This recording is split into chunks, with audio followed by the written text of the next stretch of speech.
Salut tout le monde, c'est Mathieu et Jason. Salut. On est toujours là sur l'IFA de Berlin et toujours là pour les annonces d'Asus qui ont été nombreuses. Donc on va vous parler cette fois-ci de l'Asus Transformer 3. C'est une gamme qui se transforme, il n'y a pas d'autre mot, parce qu'en fait à la base elle est née sous une forme des tablettes Android qu'on pouvait clipser sur un clavier. Pour les transformer en ordinateur portable. Voilà, et du coup ce concept a fait son chemin avec les arrivées de Windows 8, etc. Et on a vu arriver des versions avec Windows 8, Windows 10 aujourd'hui. Et ils ont annoncé l'Asus Transformer 3 qui, on peut le dire, est l'équivalent d'une Surface Pro. D'une Surface même plus court, pardon, de chez Microsoft, puisque la Transformer Pro est la Surface Pro. Voilà. Jason, parle-nous un peu des caractéristiques de cette tablette. Bah, comme tu as dit, donc elle suit la tendance que Microsoft a imposée. Donc on a une tablette PC qui se transforme en PC avec un clavier qu'on peut connecter. On peut clipser là. Voilà, c'est ça. Donc on a aussi un produit très fin qui fait moins de 7 mm, 6,9 pour être précis, avec un poids tout à fait léger pour un PC. Donc c'est en main. Le poids est assez léger et assez bien réparti. Donc là, c'est du 700 grammes. Donc voilà, on a un écran de 3K, une diffusion 3K, donc c'est du 2880 par 1220 pixels. Donc l'écran est vraiment bon et elle couvre à peu près 80% de la surface totale de l'ordinateur.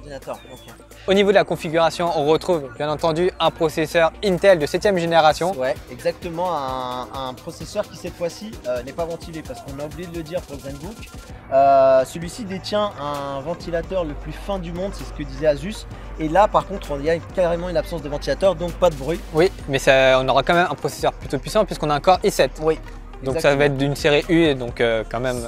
C'est sans doute des processeurs qui vont voir leur performance diminuer lors d'une trop forte utilisation. Oui. On retrouve également pour la mémoire 512 Go de mémoire en SSD, 8 Go de RAM. Donc là, on a vraiment une machine véloce qui pourra faire la plupart des tâches de bureautique, il n'y aura pas de problème, et même peut-être de montage audio et vidéo. Oui, alors mais ça, il faut que ça reste raisonnable, c'est-à-dire que tu ne feras pas de très gros montage. Pas de 4K et tout ça. Moi, tu vois, on a fait le test de la Cube i7 qui détient un Core M, faut pas se tromper. Tu peux faire des petits montages, mais tu sens vite que la machine s'essouffle et que ça va prendre énormément de temps en fait. C'est pas impossible, mais elle va chauffer à mort et ça va prendre énormément de temps. Le fait qu'il n'y a pas de ventilateur pourra justement baisser ses performances. Et enfin, il y aura un port Thunderbolt 3 dessus. Qui est une excellente nouvelle pour les gens qui aiment cette connectique, et notamment tout ce qui est pour les prises vidéo et tout ça. Concernant le prix, Mathieu, on est sur 999 boulas. Et ça reste très cher, mais ça reste encore la configuration très haut de gamme lors de ces événements. Et par rapport à la concurrence, ça se situe dans la fourchette haute, moyenne ou… Non, par exemple, tu prends une Surface Pro, c'est beaucoup moins cher. C'est beaucoup moins cher, donc ça reste une vraie alternative aux gens qui regardaient les surfaces. Maintenant, je ne connais pas tous les prix du marché. Je sais pas, je pourrais pas te dire s'il n'y a pas un concurrent un peu moins cher, mais en tout cas par rapport à Microsoft, ça reste une alternative pour amortir le prix. Voilà. On va pouvoir parler maintenant de la gamme Pro, de cette Transformer 3 Pro. Alors, c'est quoi la différence? La différence, là on aura vraiment un appareil, comme tu as dit, Pro, donc du coup on aura une configuration plus véloce, plus puissante. On a ainsi un Core i7 toujours avec cette fois-ci une mémoire interne de 1 Tera avec en fait comme on avait pour l'appareil précédent 4 SSD de 250 Go qui seront couplés pour faire celui-là, et on aura un port Thunderbolt 3 bien entendu avec 16 Go de RAM, Mathieu. Exactement. Grosse configuration. Grosse configuration. Une des différences qu'on retrouvera sur ces deux machines, pour les distinguer, on ne l'a pas dit sur la première, mais bon, comme on fait les deux en même temps, c'est pas trop grave. Celle-ci, elle a un stand, je sais pas comment on dit ça. Stand cover? Non, tu pouvais directement intégrer dans la tablette, comme sur les surfaces. On a un clips qui permettra de la maintenir. Si tu te souviens, l'autre il faut la maintenir via le clavier en faisant un origami. Et c'était plutôt galère, même chez Asus, ils avaient du mal à le faire. C'est vrai qu'on avait une dame, je peux te dire, j'ai jamais entendu autant de sorry, sauf dans la musique de Justin Bieber peut-être. Oui. Mais on voit les références de Mathieu. Mais elle a galéré, et même moi j'ai un petit peu galéré. Moi aussi au début j'ai galéré, tu t'es foutu de ma gueule. Oui, et je me suis senti bien con après. Voilà. Donc voilà.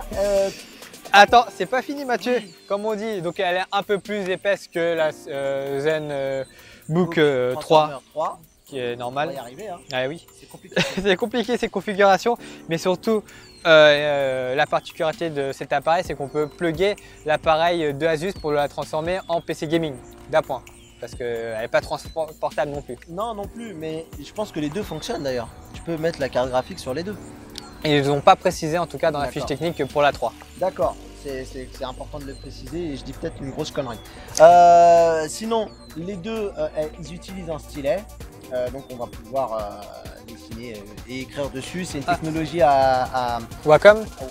je sais pas si c'est du Wacom. En J'aurais envie de croire que oui parce que ça y ressemble. Mais en fortement. tout cas, oui, elle reconnaît plusieurs points de pression. Donc exactement. je me suis amusé à tracer plusieurs traits Ouais. en appuyant plus ou moins fort et ça marche plutôt bien. Je pense qu'on doit avoir l'équivalent. Alors c'est soit du 1024 pour les moins bons et 2048. Je pencherais vu les prix pour du 2048. C'est vrai qu'on n'a pas l'info. C'était pas indiqué et c'est vrai que les gens découvrent un peu les produits, même chez Asus. Ils découvrent un petit peu les produits.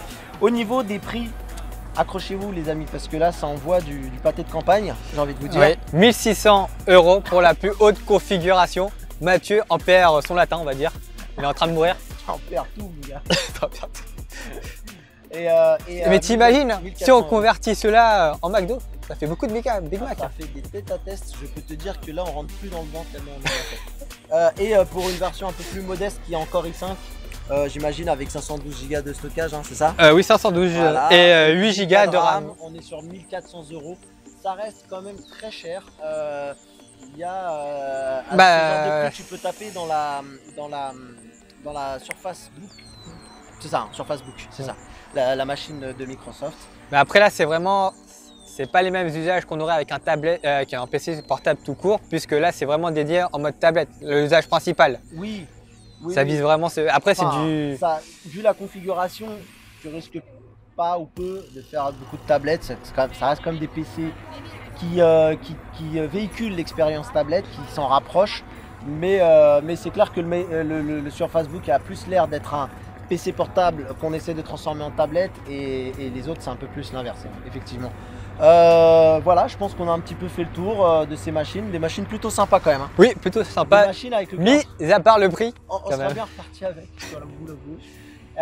Mais malheureusement, écoutez, hein, on les a vus, on a fait du lèche-vitrine et on est reparti gentiment avec toutes ces infos. Je crois que pour ces appareils-là, on est sur une sortie fin d'année. Oui. Q4. Q4, toujours Q4 avec eux chez Asus. Exactement. Donc, voilà, donc c'est Après, ça dépend. Il peut y avoir aussi des produits qui seront disponibles que sur le shop d'Asus, notamment l'accessoire qui permet de profiter du gaming. exactement. La carte Et externe. il y a un accessoire qu'on n'a pas parlé, sur lequel on peut en parler déjà tout de suite, comme ça on aura tout pris. C'est le fameux écran secondaire qui proposait, qui dispose d'une dalle Full HD. On n'a pas son prix pour le moment, Asus n'a pas communiqué d'informations sur le prix. Ah si, il me semblait que c'était vers pas trop cher. Pas trop cher. 200, ouais, non, dans les 200 €, il me semblait. Je dis peut-être une bêtise. Mais 269 €, Mathieu. Exactement. T'étais proche. Tu vois. Bonne mémoire.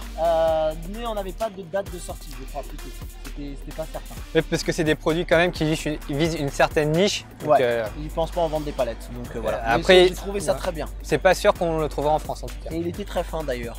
Très très fin, une belle définition du Full HD. Comme on dit, quand c'est fin, c'est quand t'as faim. On laissera d'ailleurs cette blague, le mot de la fin. Hein, j'ai envie de vous dire. Ma phrase voulait rien dire, vous l'aurez remarqué, mais c'est à peu près comme ça qu'il fallait l'entendre. Donc sur ce, on vous dit à très bientôt pour des prochaines vidéos sur l'IFA. La nuit tombe ici, mais on est encore là pour vous offrir pas mal d'informations. Donc restez connectés. Ciao. Bye bye les amis.